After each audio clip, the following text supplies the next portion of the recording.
Ce matin, nous allons voir l'introduction sur le règne de la bête et la tribulation.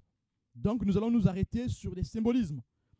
Lisons Apocalypse 13, versets 1 à 18. Dans le verset 1, il est écrit « Puis je vis monter de la mer une bête qui avait 10 cornes et 7 têtes, et sur ses cornes 10 diadèmes, et sur ses têtes des noms de blasphème. » Amen. Ici, nous parlons du règne de Satan. Nous voulons d'abord parler du règne de Satan avant de parler du règne de la bête. Car le règne de la bête est mis en avant que pour l'adoration de Satan. Satan donne le pouvoir à la bête. Non seulement pour que la bête soit adorée, mais pour que lui-même soit adoré. La gloire est donnée à la bête pour que les gens soient en admiration de la bête, afin qu'ils adorent celui qui a donné le pouvoir à la bête. Pourquoi nous voulons d'abord parler du règne de Satan maintenant? Parce que le règne de Satan aujourd'hui est en parfaite corrélation avec la future gouvernance de la bête au jour de la fin. Parce que Satan est maître aujourd'hui, parce que Satan est le Dieu de ce siècle, alors la bête aura la louange des hommes, parce qu'il sera investi par le Dieu de ce siècle. Mais avant de continuer notre lecture, lisons maintenant Apocalypse 12, verset 3. Il est écrit « Un autre signe parut encore dans le ciel. Et voici, c'était un grand dragon rouge, ayant 7 têtes et 10 cornes, et sur ses têtes 7 diadèmes. » Amen. Le verset 4 dit « Sa queue entraînait le tiers des étoiles du ciel et les jetait sur la terre. Le dragon se tint devant la femme qui allait enfanter afin de dévorer son enfant lorsqu'elle aurait enfanté. » Amen. Nous avons dans Apocalypse 12, verset 3, le dragon qui a sur lui 7 têtes et 10 cornes. Bien-aimé, ici c'est le dragon qui a 7 têtes et 10 cornes. Et dans Apocalypse 13, verset 1, nous avons la bête. Cette fois-ci, ce n'est pas le dragon, c'est la bête. Il y a une distinction entre la bête et le dragon. La bête, c'est l'antéchrist, l'antichrist, le monarque, l'impie, l'homme du péché. Le dragon, c'est Satan, qui est appelé aussi le serpent ancien. Nous voyons ici que Satan aujourd'hui gouverne déjà le monde. Voilà pourquoi pour nous ce matin, nous allons voir les symbolismes qu'il y a ici. Que symbolisent les 7 têtes? Que symbolisent les 10 cornes et les diamants? C'est là que nous allons comprendre c'est quoi l'autorité que Satan donne à la bête. C'est quoi l'autorité que le dragon donne à la bête.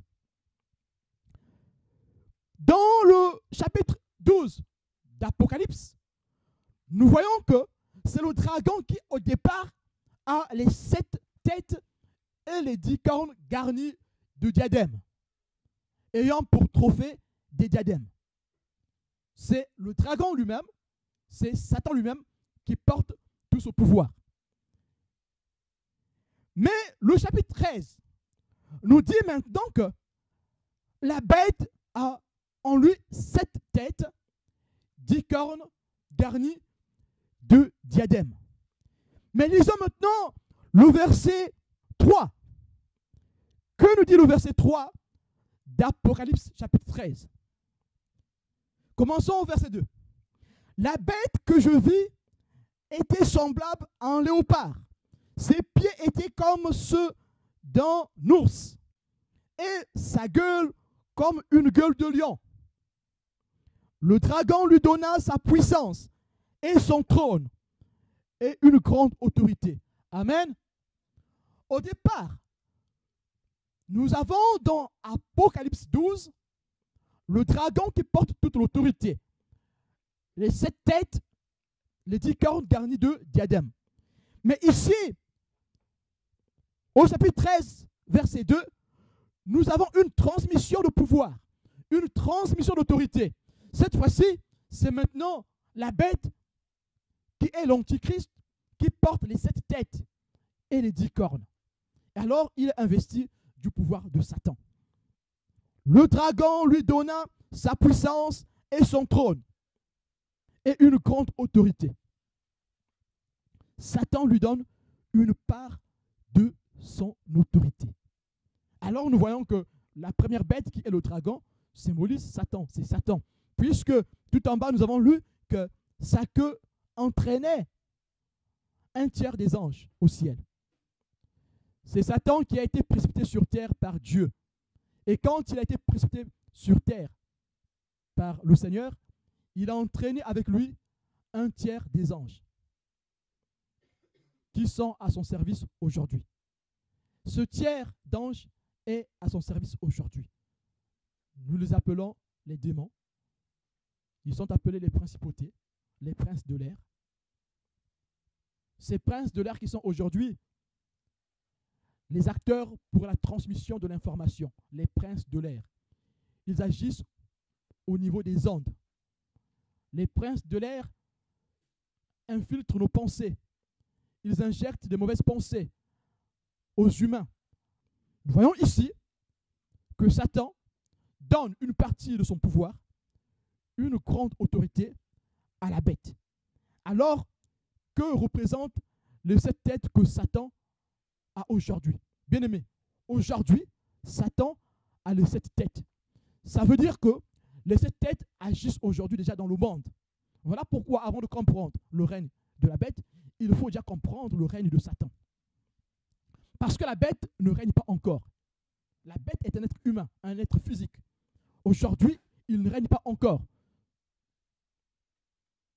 Mais Satan règne déjà. Voilà pourquoi nous allons comprendre le règne de Satan sur terre aujourd'hui. Pour comprendre le règne de Satan aujourd'hui, cherchons le symbolisme des 7 têtes. Que représentent les 7 têtes? Bien-aimés, les 7 têtes ici qui sont sur Satan représentent l'organisation mondiale. L'organisation mondiale est composée d'êtres humains. Ces êtres humains œuvrent pour l'établissement du règne de Satan. Ces êtres humains qui composent l'ordre mondial, qui composent l'organisation mondiale, œuvrent pour le futur établissement du règne de la bête. Donc aujourd'hui, les 7 têtes agissent déjà dans le monde. Les 7 têtes, qui est l'ordre mondial, est composé d'humains ayant 7 caractéristiques distinctes. 7 têtes, 7 caractéristiques distinctes qui agissent au sein des nations. Donc les 7 têtes ici représentent la puissance mondiale de Satan qui agit dans les nations. Le monde, la force du monde. Voilà pourquoi, dans la victoire du Christ, il est écrit que le Christ a vaincu Satan. Non seulement qu'il a vaincu Satan, il a vaincu les démons. Non seulement qu'il a vaincu les démons, il a vaincu le monde. Le monde, c'est la puissance de Satan qui agit dans les êtres humains qui ne veulent pas se soumettre à Christ, qui ne veulent pas se soumettre à Dieu. Donc, dans ces êtres humains, ça peut être des enfants. Il y a des enfants qui ne veulent pas se soumettre à Dieu. Ces enfants font partie de l'ordre mondial. Parce que vous, quand vous allez entendre parler de l'ordre mondial, vous pensez au président, vous pensez aux grands scientifiques, vous pensez qu'aux grands artistes, vous pensez qu'aux grands médecins.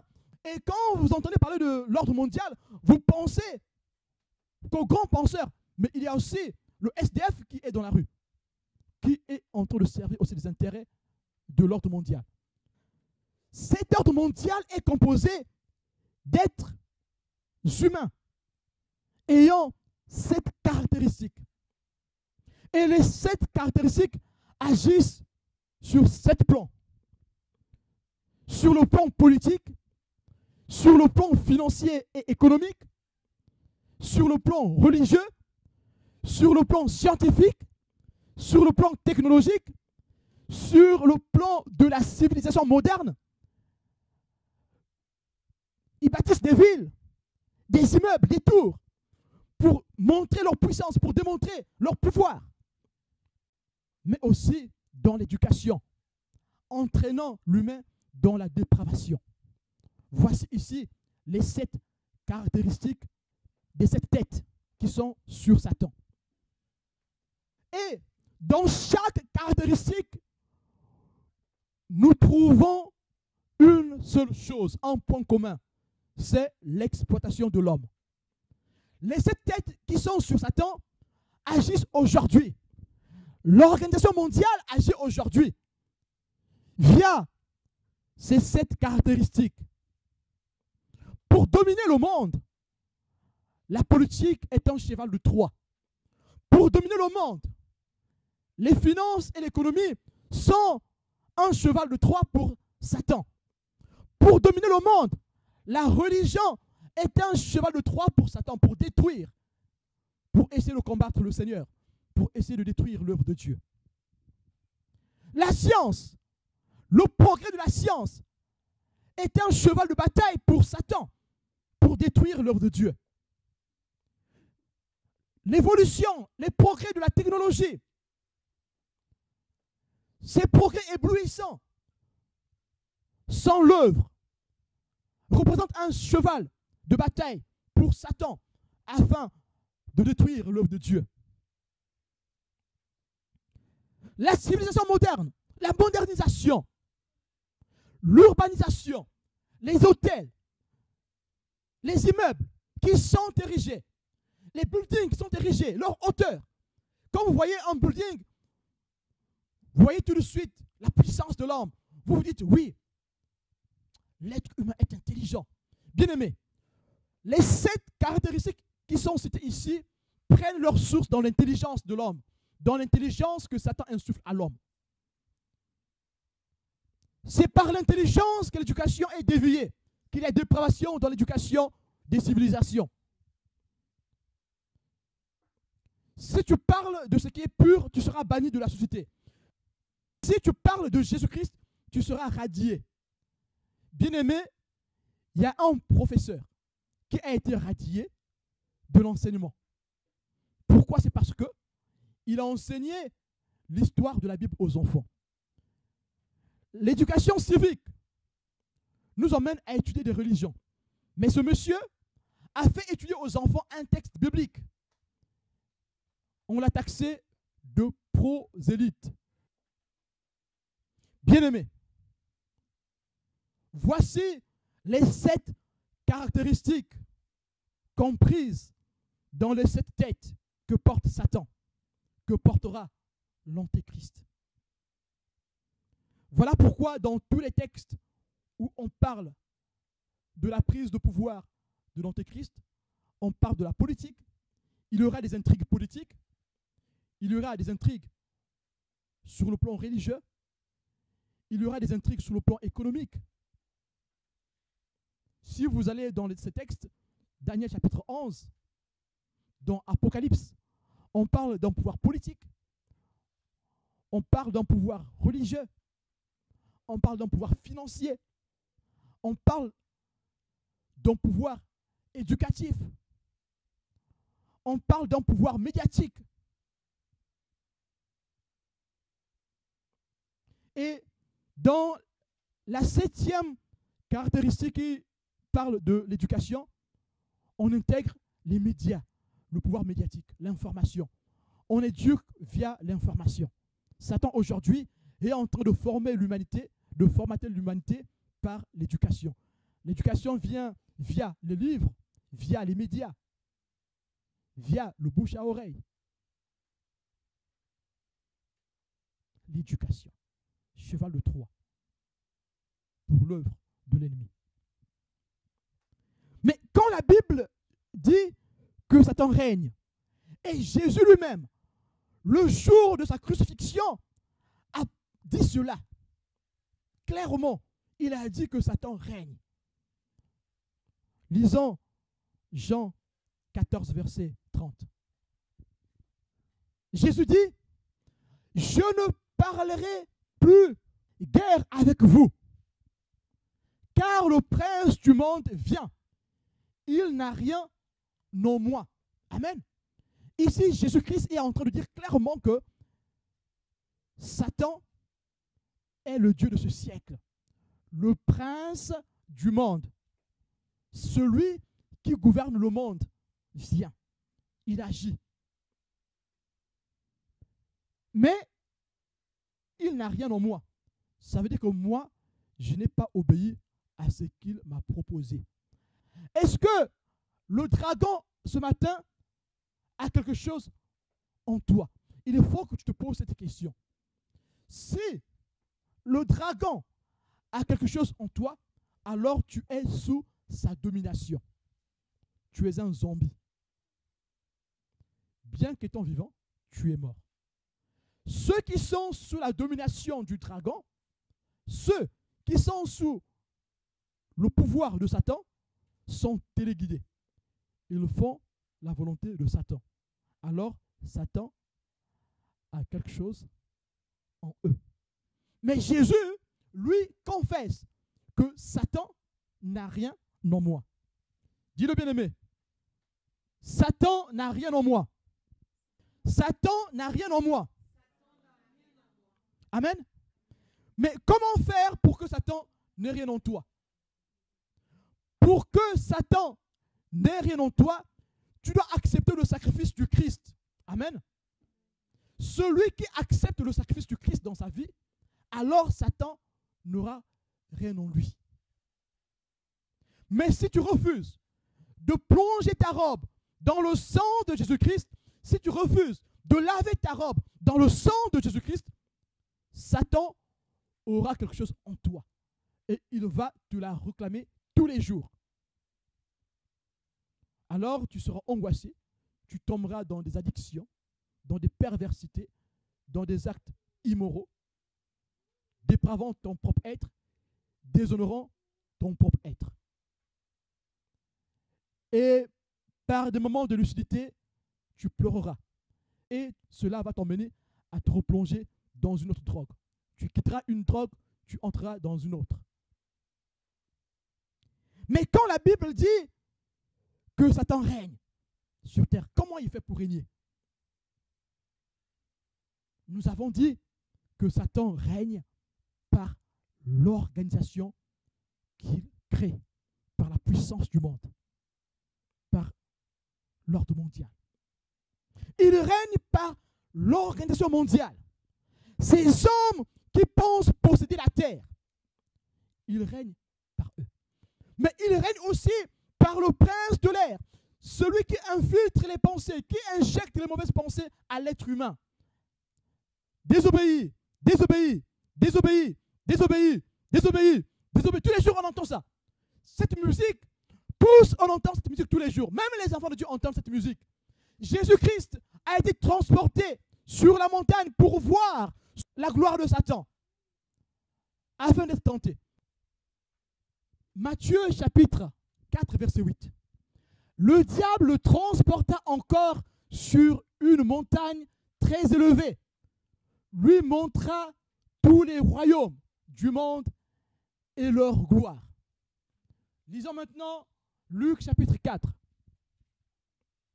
Le diable le conduisit encore à Jérusalem, le plaça sur le haut du temple et lui dit, si tu es fils de Dieu, jette-toi d'ici en bas, car il est écrit.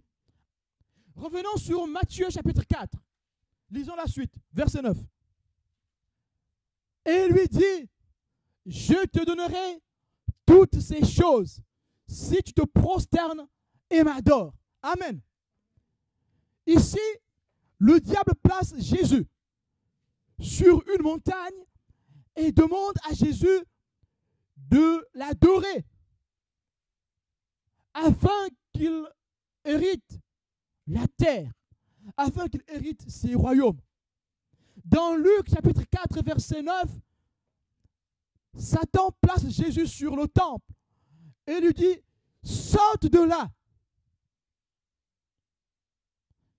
Bien-aimé, dans Luc 4, verset 9, Satan demande à Jésus de montrer qu'il est puissant.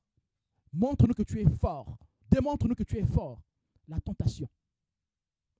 Dans Matthieu chapitre 4, versets 8 à 9, Satan place Jésus sur la montagne et dit à Jésus, si tu m'adores, je te donnerai la gloire.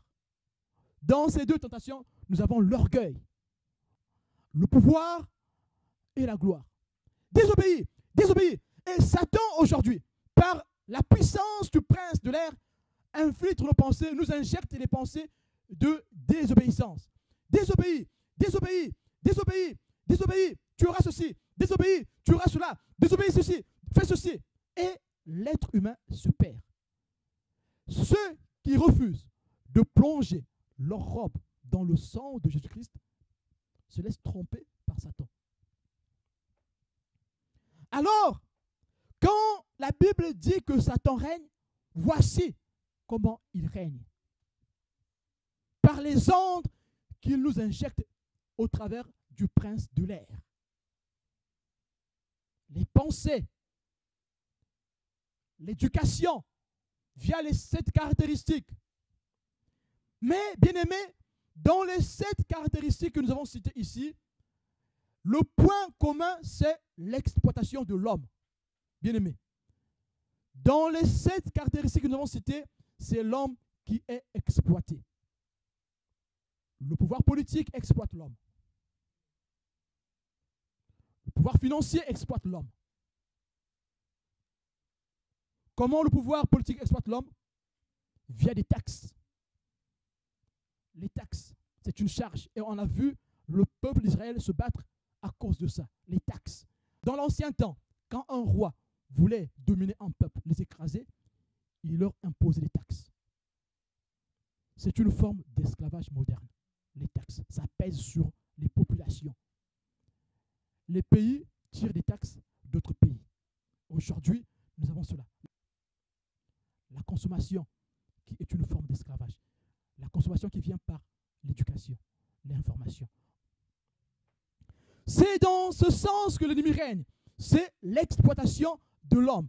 Ce que Nebuchadnezzar faisait avec les nations, c'est ce que l'ennemi fait encore aujourd'hui dans les nations. Nation contre nation, tribu contre tribu, peuple contre peuple. Sur le plan économique, les commerces, les industries nous utilisent comme des esclaves. Et ce sont les caractéristiques de l'ennemi. De cette tête des nations, du pouvoir que Satan donne aux nations, à l'ordre mondial. Ils vont trouver des connivences. Les lois, c'est eux qui les font. C'est eux qui les défendent. Lisons 2 Corinthiens 4, verset 4. Pour les incrédules, dont le Dieu de ce siècle a aveuglé l'intelligence, afin qu'ils ne vissent pas briller la splendeur de l'évangile de la gloire de Christ, qui est l'image de Dieu. Les incrédules, ce sont ceux qui refusent d'accepter le sacrifice de Jésus-Christ. Ce sont ceux qui refusent de plonger, de laver leur robe dans le sang de Jésus-Christ. Laver sa robe dans le sang de Jésus, c'est accepter de donner sa vie entièrement à Christ. C'est accepter de rentrer dans le gouvernement de Dieu, dans le gouvernement divin. C'est accepter de marcher selon la volonté de Dieu. Mais Satan règne ici dans le monde. Satan est le Dieu de ce siècle et dans son règne dans le monde, il aveugle l'intelligence. Il aveugle l'intelligence des humains via le pouvoir des ondes, le prince de l'air. L'air transporte les ondes. Le prince de l'air injecte des pensées nous conduisant dans des pratiques, dans des actes, dépravant notre corps, notre âme, humiliant nos êtres, nous plongeons dans des actes immoraux, dans des injustices, il agit en chaque personne qui refuse d'obéir. Non seulement qu'il agit en chaque personne qui refuse d'obéir, mais il agit aussi par un organisme, une organisation que nous avons appelée l'ordre mondial. Alors, de qui est composé l'ordre mondial? L'ordre mondial est composé par la plupart des riches, par la plupart des politiciens, par la plupart des religieux, par la plupart des trafiquants, trafic humain, trafic de drogue, par la plupart des scientifiques, par la plupart des artistes, par la plupart des militaires, des chefs militaires, par la plupart des conquérants. Conquérants sur le plan militaire, sur le plan politique, sur le plan idéologique, sur le plan religieux, mais également par la plupart de ceux qui approuvent leur façon de faire. Donc, un humain lambda qui n'est pas haut gradé, qui n'a rien du tout, mais qui approuve la façon de faire de ces hommes. Aussi, par leur façon de vivre. En suivant leur façon de vivre, ils participent à l'organisation mondiale que Satan met en place.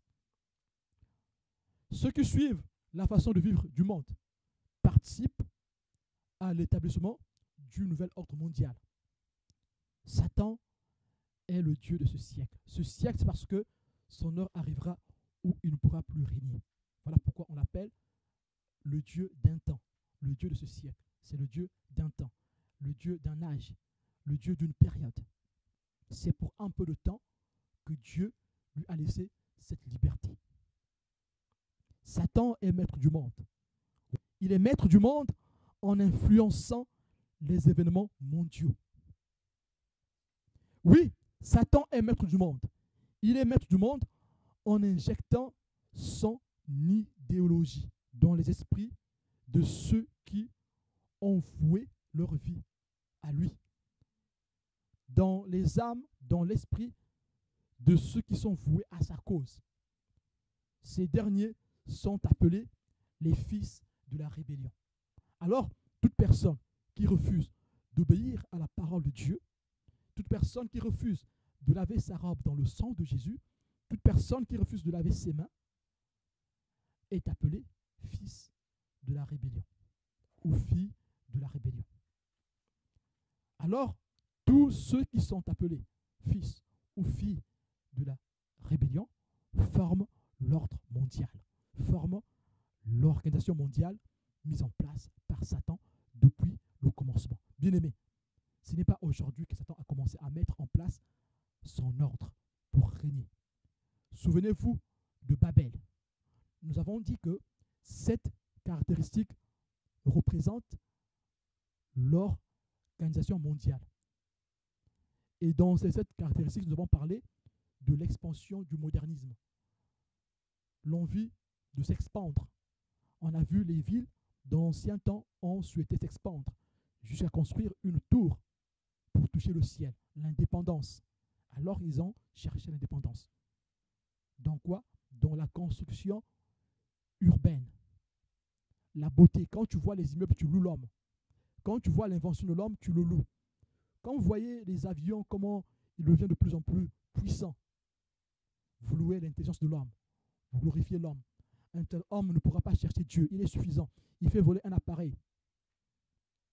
Et quand vous voyez comment les technologies avancent, progressent, vous louez l'homme.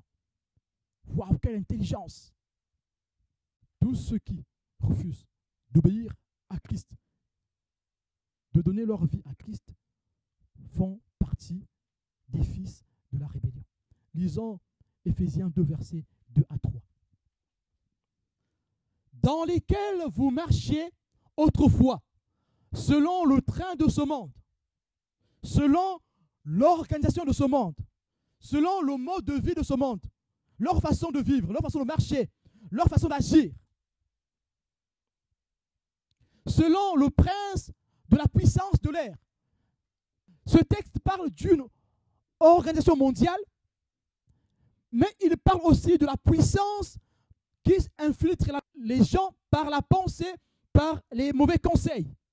Selon le prince de la puissance de l'air qui infiltre les pensées.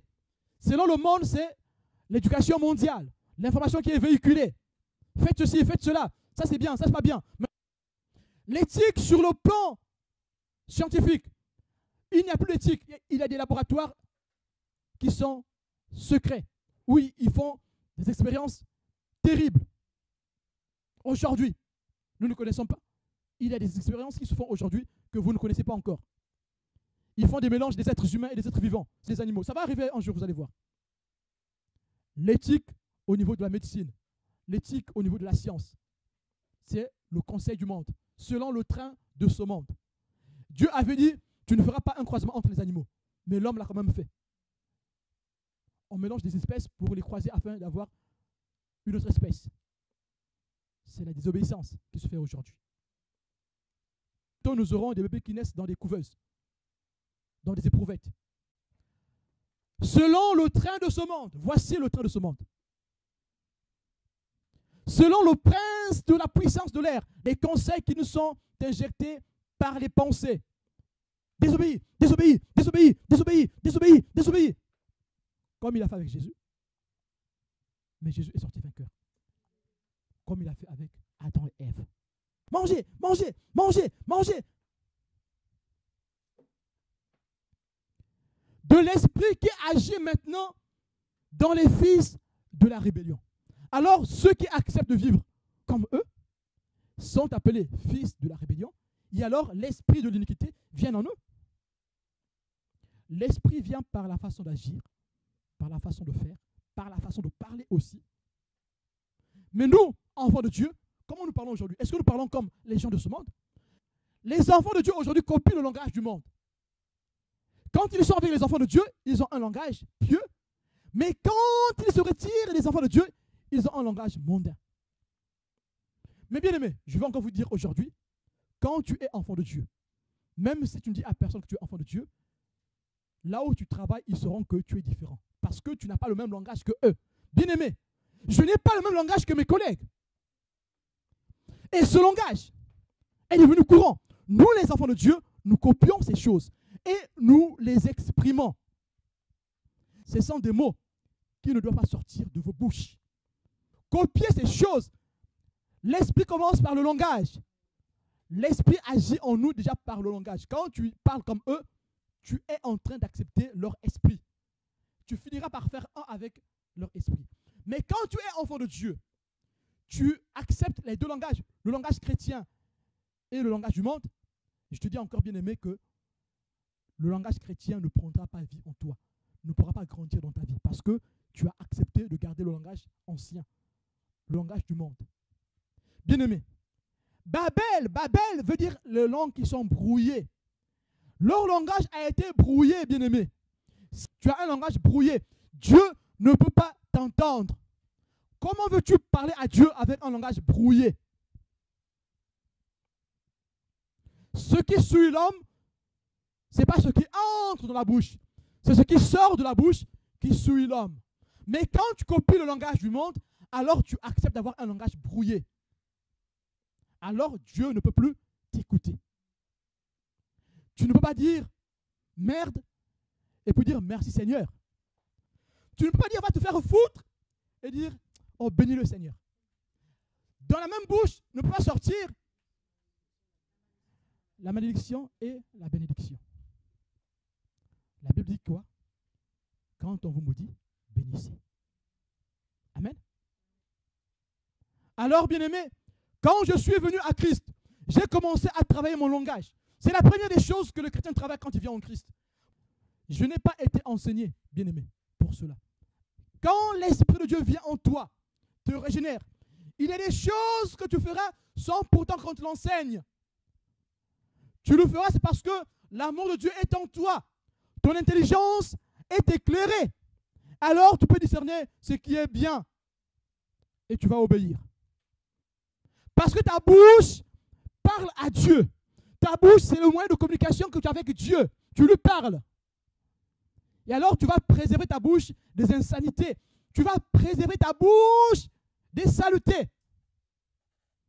Alors, tu ne seras plus dans les causeries des choses bizarres, immorales. Tu vas fuir ces compagnies. Psaume chapitre 1. Voici comment on peut repérer quelqu'un qui est devenu fils ou fille de Dieu. Déjà par son langage.